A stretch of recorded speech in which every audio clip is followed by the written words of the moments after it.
네, 이제 드디어 마지막 단계로 왔습니다. 자, 자료 수집을 해서 입력을 하고 부속 서류를 작성했고 신고서까지 다 작성했습니다. 이제 끝난 걸까요? 아니죠. 부가세 신고서는 그 정확성이 굉장히 중요합니다. 잘못 신고하게 되면 그 가산세라든가 엄청난 그 부담이 있기 때문에 그 정확성을 다시 체크하는 게 중요한데요. 자, 여러분 교재 223쪽에 홈택스 데이터와 상호 대조하는 내용이 있습니다.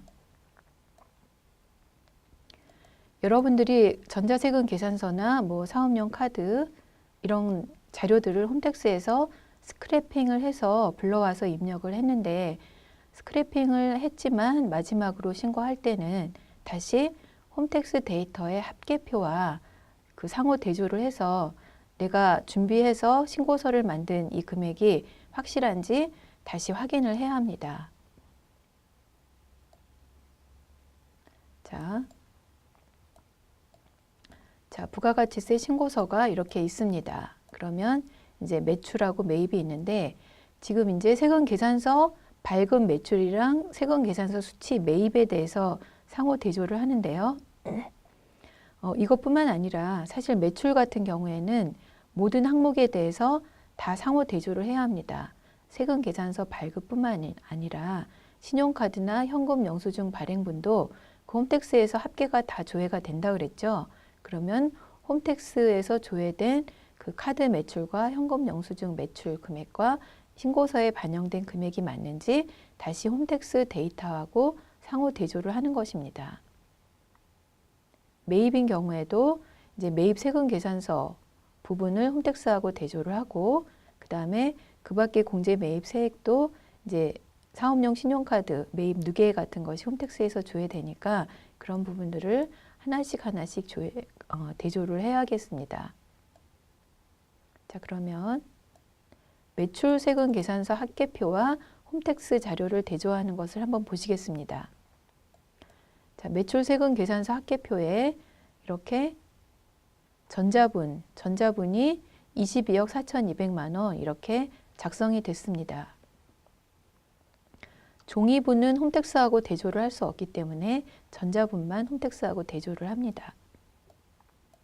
그러면 홈택스 데이터는 이렇게 홈택스 매출 합계표가 똑같이 22억 4천 이렇게 돼 있는지 이것을 꼭 확인을 해야 되겠죠. 그래서 홈택스에서 조회한 그 매출 합계표입니다. 그 다음에는 매입입니다. 매입 세금 계산서 합계표도 그 전자분으로 된 것이 이렇게 8,800만 원이라고 되면 이게 홈택스에서 매입 전자세금 계산서 합계표를 조회했을 때 똑같은 금액이 이렇게 나오는지 꼭 확인을 해야 되겠죠. 자, 그러면 국세청 홈택스에서 데이터를 조회하는 방법에 대해서 말씀드릴게요. 홈택스 홈페이지입니다. 여기서 로그인을 하죠. 로그인을 하고 자, 세무대리인 로그인을 한 번 더 해야 수입 납세자의 정보를 조회할 수가 있죠.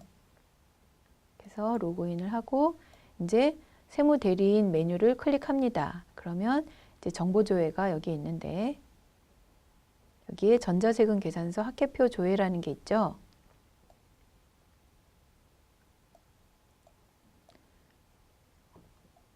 이걸 클릭하면 전자세금 계산서를 조회할 건지 전자계산서를 조회할 건지 선택을 하고요.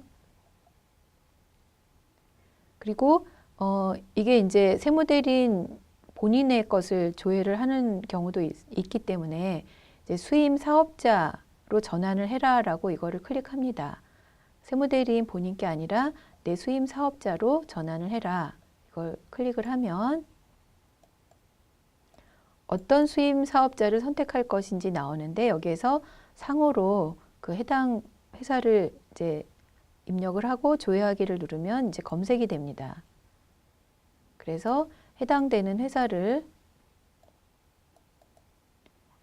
선택을 한 다음에 이제 매출인지 매입인지 여기에서 또 구분을 하고 또 뭐 일자별, 월별, 분기별로 원하는 것을 선택을 합니다. 그래서 분기별로 일기 확정, 그러니까 4월에서 6월이죠. 4월에서 6월 것을 여기 나오죠. 거래기간이 4월에서 6월을 선택을 합니다. 그러면 매출 전자세금 계산서 총 합계가 여기 이렇게 반영이 됩니다. 22억 4,200 이렇게 반영이 되죠. 조회가 되죠. 그러면 이거를 출력을 해서 이제 같이 대조를 하고 보관을 하고요.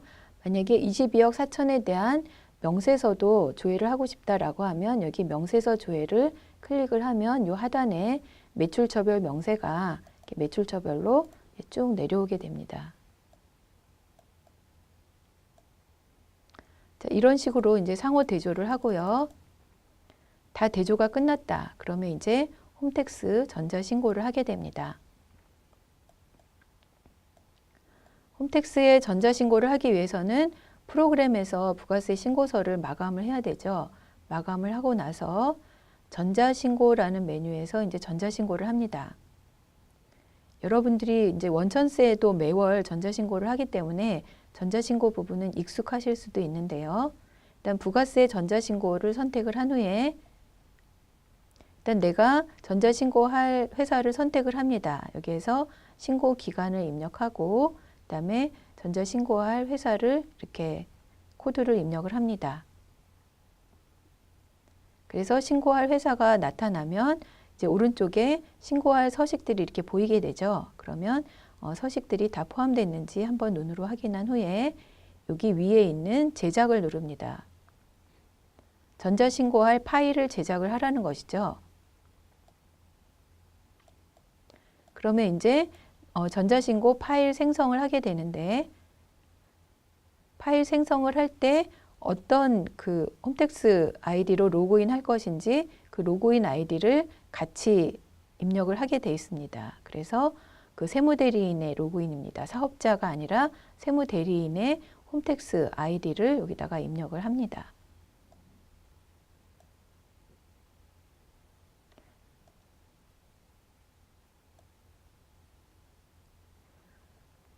그러면 이 전자신고할 파일이 이제 저장이 되는데, 자, 원본 파일이 있고 암호화 파일이 있습니다. 그래서 이제 보안을 위해서 이제 파일이 암호화 되는데 이 암호화 파일이 어느 경로로 저장됐는지 이거를 잘 보셔야 합니다.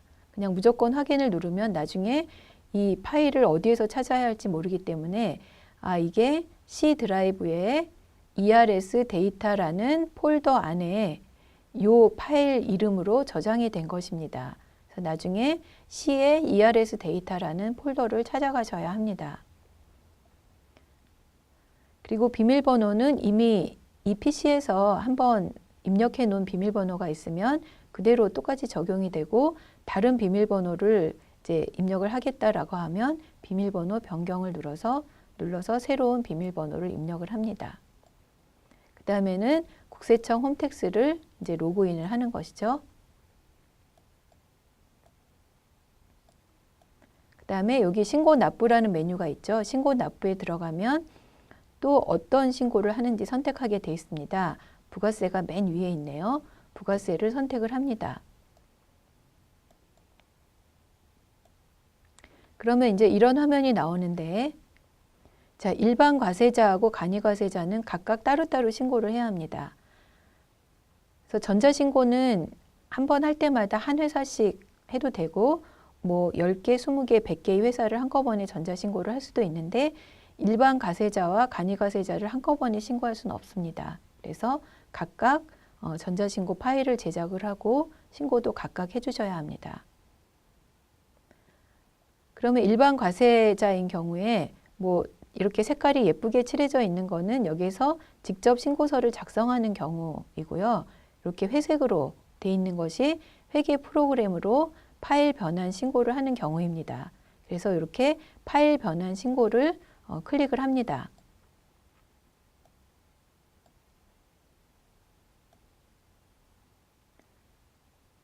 클릭을 하면 이제 전자 파일 변환이라는 게 선택이 되고 여기에서 변환할 파일을 찾아보기가 나옵니다. 그러면 아까 C의 ERS 데이터라는 폴더에 저장이 됐었죠.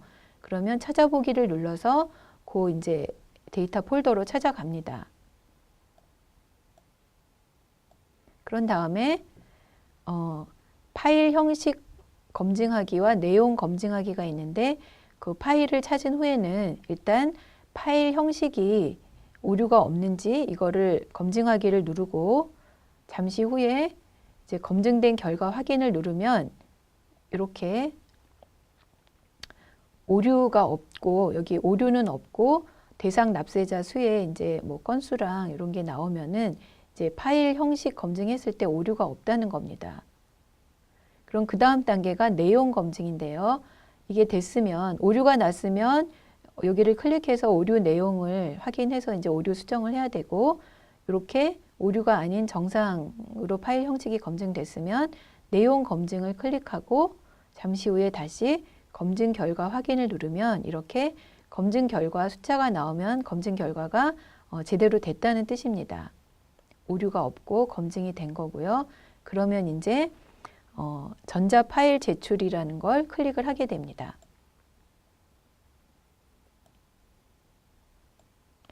그러면 이렇게 전자 파일 제출로 이렇게 내용이 오고 여기에서 제출하기를 누르게 되면 이제 전자 파일이 제출이 되는 것입니다.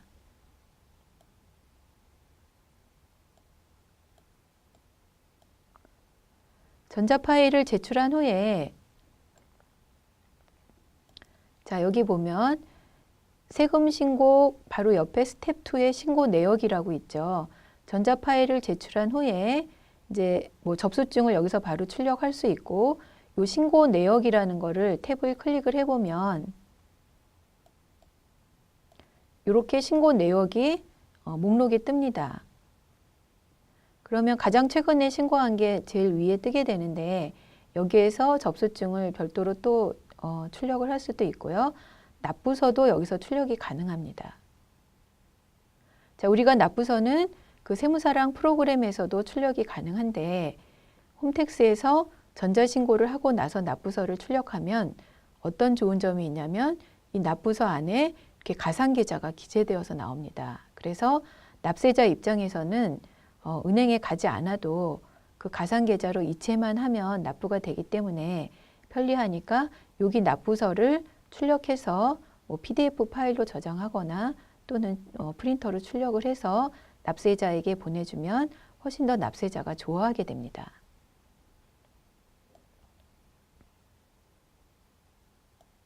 자, 이렇게 해서 납부서를 출력해서 고객에게 이제 납부서 발송까지 하고 나면 부가세 신고가 다 끝나는 것이죠.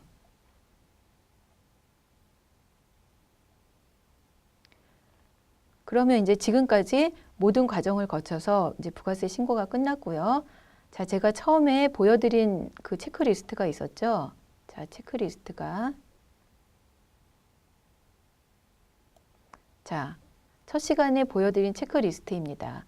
체크리스트를 다시 보시면 거래처별로 자료를 요청해서 자료를 이제 받기로 확인하고 자료를 수령했고 입력도 했고 그다음에 내부 결제를 받아서 회사하고 맞는지 확인도 끝냈고 이제 전자신고를 했습니다. 그리고 납부서를 전달했습니다. 그러면 이제 더 이상 할 게 없죠. 그래서 내가 담당한 모든 거래처에 대해서 이 칸이 다 이제 채워지게 되면 그 부가세 신고가 다 마무리되는 것입니다.